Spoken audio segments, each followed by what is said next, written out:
उत्तर प्रदेश स्थित अयोध्या में मिल्कीपुर विधानसभा सीट पर उपचुनाव के लिए 5 फरवरी को मतदान होगा। इससे पहले भारतीय जनता पार्टी और समाजवादी पार्टी ने सारा जोर लगा दिया है। इस बीच बीजेपी के लिए चुनाव फंसता नजर आ रहा है। वजह है दलित युवती के साथ रेप की घटना। इस मामले में बीजेपी की राज्य इकाई के नेतृत्व के साथ साथ स्थानीय नेताओं को भी कानून व्यवस्था के मुद्दे पर चुप करा दिया। इसी मामले में रविवार को फैजाबाद लोकसभा निर्वाचन क्षेत्र से सांसद अवधेश प्रसाद जब प्रेस वार्ता करने आए तो वह रोने लगे।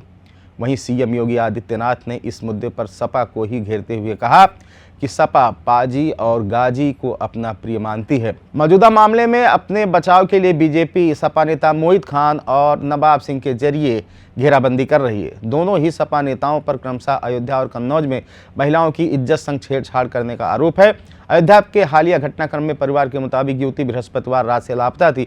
पुलिस ने बताया कि परिजनों ने खोजबीन शुरू की और शनिवार सुबह उसके जीजा को गांव से 500 मीटर दूर एक छोटी नहर में उसकी लाश मिली।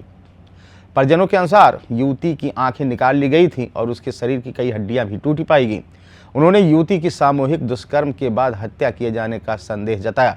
अयोध्या के पुलिस क्षेत्राधिकारी सीओ आशुतोष तिवारी ने कहा कि गुमशुदगी की शिकायत मिलने के बाद पुलिस ने शुक्रवार को प्राथमिकी दर्ज की। फिलहाल आज अयोध्या पुलिस ने दलित लड़की की रेप और हत्या मामले का पर्दाफाश करते हुए 3 अभियुक्तों को गिरफ्तार कर लिया है। तीनों आरोपी लड़की के गांव के हैं और नशे में इस घटना को उन्होंने अंजाम दिया। बताया जाता है कि युवती के भाई से इन आरोपियों की दुश्मनी थी। 36 घंटे में ही पुलिस ने केस सॉल्व कर दिया है। वहीं पीड़िता की बहन ने बताया कि हमने उसे 500 मीटर दूर नहर में पाया तो उसकी हालत देखकर मैं बेहोश हो गई। उसके शरीर पर जख्म के निशान थे, उसका पैर टूटा हुआ था। यह गैंगरेप और हत्या का मामला है। दूसरी ओर इस मामले में सियासत भी शुरू हो गई है। भारतीय राष्ट्रीय कांग्रेस के नेता और लोकसभा में नेता प्रतिपक्ष कांग्रेस नेता राहुल गांधी ने एक्स पर एक पोस्ट में कहा कि अयोध्या में दलित बेटी के साथ हुई अमानवता और उसके नृशंस हत्या हृदय विदारक तथा बहुत शर्मनाक है। 3 दिन से गूंजती पीड़ित परिवार की मदद की पुकार पर अगर प्रशासन ने ध्यान दिया होता तो शायद उसका जीवन बचाया जा सकता था। उन्होंने कहा कि एक और बेटी के जीवन का इस घिनौने अपराध से अंत हो गया। आखिर कब तक और कितने परिवारों को इस तरह रोना तड़पना होगा। बहुजन विरोधी भाजपा राज में खासकर उत्तर प्रदेश में दलितों पर घृणित अत्याचार, अन्याय और हत्या बेलगाम बढ़ता जा रहा है। राहुल गांधी ने कहा कि उत्तर प्रदेश सरकार इस अपराध की तुरंत जांच कर दोषियों को कड़ी से कड़ी सजा दिलवाने के साथ जिम्मेदार पुलिसकर्मियों पर भी सख्त कार्रवाई करे। उन्होंने कहा कि और कृपया कर पीड़ित परिवार को हमेशा की तरह प्रताड़ित ना करें। देश की बेटियां और पूरा दलित समाज न्याय के लिए आपकी ओर देख रहा है। दूसरी ओर प्रियंका गांधी वाड्रा ने कहा कि अयोध्या में भागवत कथा सुनने आई एक दलित युवती के साथ जिस तरह की बर्बरता हुई उसे सुनकर किसी भी इंसान की रूह कांप जाएगी। ऐसी क्रूर घटनाएं समूची मानवता को शर्मसार करती हैं। युवती 3 दिन से गायब थी लेकिन पुलिस ने कुछ नहीं किया। उन्होंने उत्तर प्रदेश सरकार पर निशाना साधते हुए कहा कि भाजपा के जंगल राज में दलितों, आदिवासियों, पिछड़ों और गरीबों की चीख कोई सुनने वाला नहीं है। कांग्रेस नेता ने आरोप लगाया कि उत्तर प्रदेश सरकार दलितों पर अत्याचार का पर्याय बन गई है। मेरी मांग है कि अत्याचार करने वाले दोषियों के साथ साथ जिम्मेदार पुलिसकर्मियों और अधिकारियों के खिलाफ सख्त कार्रवाई हो। बसपा चीफ मायावती की पार्टी यूं तो उपचुनाव में हिस्सा नहीं ले रही है लेकिन उन्होंने भी इस मुद्दे पर सरकार को घेरा है। रविवार को ही एक पोस्ट में यूपी की पूर्व सीएम मायावती ने कहा कि उत्तर प्रदेश के जिला अयोध्या के सहानवा में दलित परिवार की बेटी का शव निर्वस्त्र अवस्था में मिला है। उसकी दोनों आंखें फोड़ दी गई तथा अमानवीय व्यवहार भी हुआ। यह बेहद दुखद व अति गंभीर मामला है। सरकार सख्त कदम उठाए ताकि ऐसी घटना की पुनरावृत्ति न हो। उधर बीजेपी ने इस मुद्दे पर कहा कि कहीं ऐसा न हो कि आरोपी सपा का कार्यकर्ता निकले। राज्यसभा सांसद दिनेश शर्मा ने कहा कि अयोध्या की घटना पर कहीं ऐसा न हो कि समाजवादी पार्टी का कोई कार्यकर्ता ही इस घटना में शामिल निकले और इसी वजह से अवधेश जी के आंसू आ रहे हैं।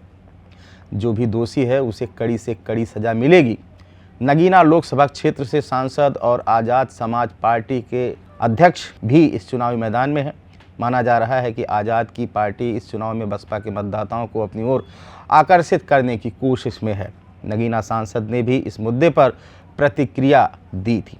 शनिवार को सांसद चंद्रशेखर ने कहा था कि उत्तर प्रदेश के जिला अयोध्या के कोतवाली क्षेत्र में 22 वर्षीय दलित युवती के साथ हुई निर्मम हत्या ने न केवल कानूनी व्यवस्था की विफलता को उजागर किया है, बल्कि यह समाज में व्याप्त असुरक्षा और अमानवीयता को भी खौफनाक तरीके से सामने लाती है।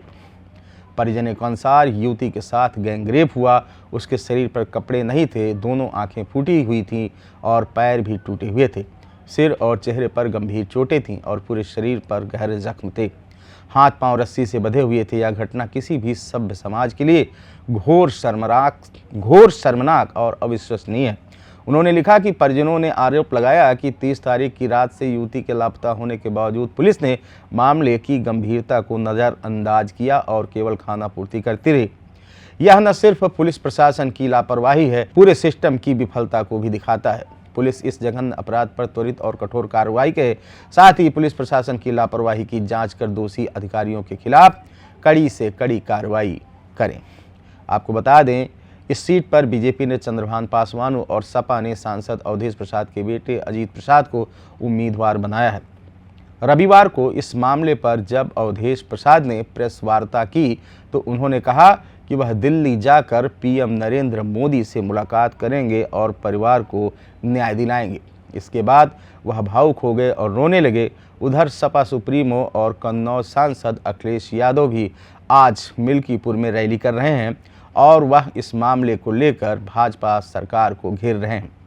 खबर में इतना ही। बने रहे नारी टीवी यूपी के साथ। शुक्रिया।